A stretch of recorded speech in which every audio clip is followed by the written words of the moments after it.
नमस्कार दोस्तों, मैं सौम्या मिश्रा और आप देख रहे हैं लाइव टीवी इंडिया। इतिहास के पन्नों के साथ अब छेड़छाड़ शुरू हो गई है। जी हाँ, अब के बाद से आरएसएस का इतिहास एनसीईआरटी में नहीं पढ़ाया जाएगा, मगर दोस्तों सिर्फ वो भाग जिस दौरान उसे बंद किया गया था। यानी आरएसएस जैसे संगठन की छवि को बचाने के लिए अब वो पन्ने ही एनसीईआरटी की किताबों से हटा दिए जाएंगे जिसमें बताया गया था कि किस तरह से गांधी की मृत्यु के बाद इन जैसे सभी संगठनों को बैन कर दिया गया था। अब 12वीं की एनसीईआरटी की किताबों में ये बातें पढ़ने को देखने को नहीं मिलेंगी। यानी अब अमृतकाल में एक संगठन की छवि को बचाने के लिए इतिहास के साथ छेड़छाड़ करना जायज है। इस मामले में विनोद कापड़ी ने एक ट्वीट किया है और ट्वीट में उन्होंने क्या सब कहा है ये देखिए। विनोद कापड़ी ने इंडियन एक्सप्रेस की फ्रंट पेज की एक तस्वीर शेयर करते हुए लिखा है कि गांधी की हत्या हिंदू कट्टरपंथियों ने इसलिए की क्योंकि वो हिंदू मुस्लिम एकता की बात करते थे।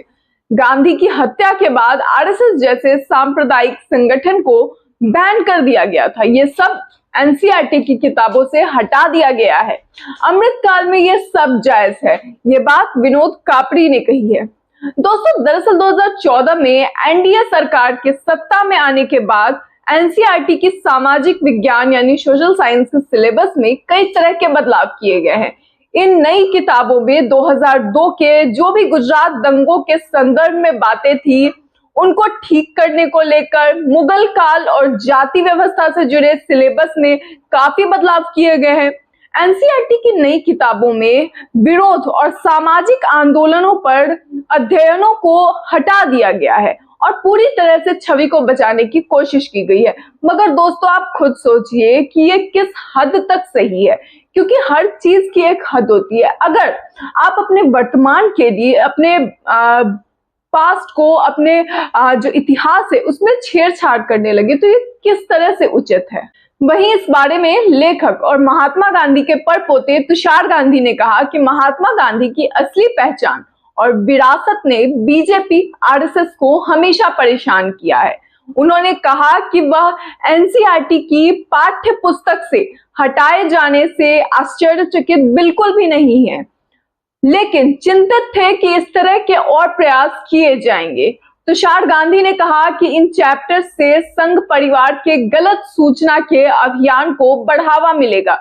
तुषार गांधी का कहना है कि संघ परिवार द्वारा इतिहास को मिटाने की इस प्रयास से मुझे कोई आश्चर्य नहीं है। उन्होंने इतिहास को फिर से लिखने और स्थापित इतिहास को बदनाम करने की अपनी इच्छा के बारे में कुछ नहीं छुपाया है। तुषार का कहना है कि इससे दो उद्देश्यों की पूर्ति होती है।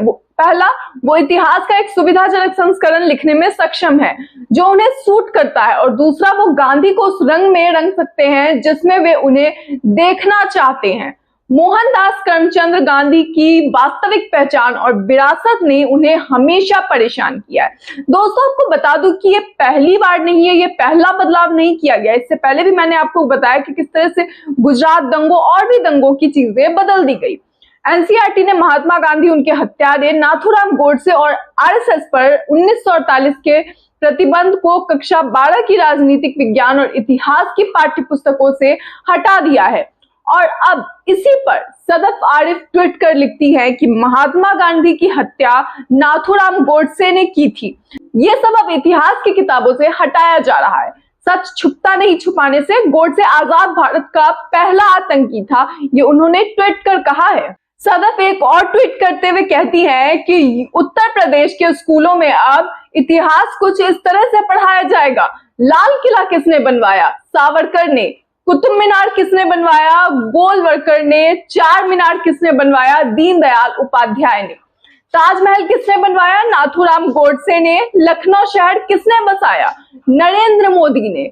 दिल्ली किसने बसाया? लाल कृष्ण आडवाणी ने। ये बातें सदफ आफरीन ने ट्वीट करके कही है और साफ तौर पे सीधे सीधे उन्होंने इन पूरी चीजों को लेकर तंज कसा है। तुषार गांधी का कहना है कि भाजपा आरएसएस गांधी की विरासत को इससे इस हद तक परेशान थी कि उसने इतिहास के रिकॉर्ड के साथ छेड़छाड़ करने का फैसला किया। उन्होंने कहा कि तब उनके पास एक भावी पीढ़ी होगी जिसके पास वास्तविक शिक्षा और सूचना तक पहुंच नहीं है और उनके जो यानी कि आरएसएस और बीजेपी के गलत सूचना के अभियान को स्वीकार करना आसान होगा।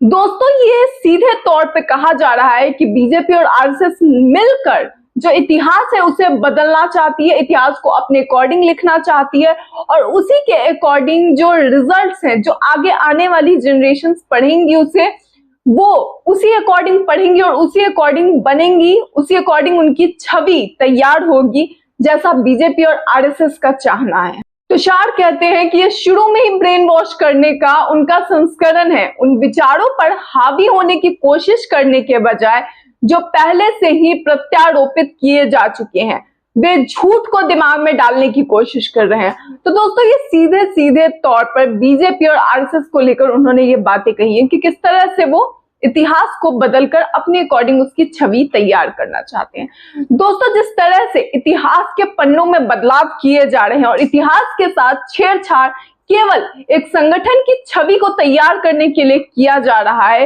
इस पर आपकी क्या राय है? अपनी राय को कमेंट बॉक्स में जरूर बताएं। मगर फिलहाल इस वीडियो में इतना ही, तब तक के लिए धन्यवाद।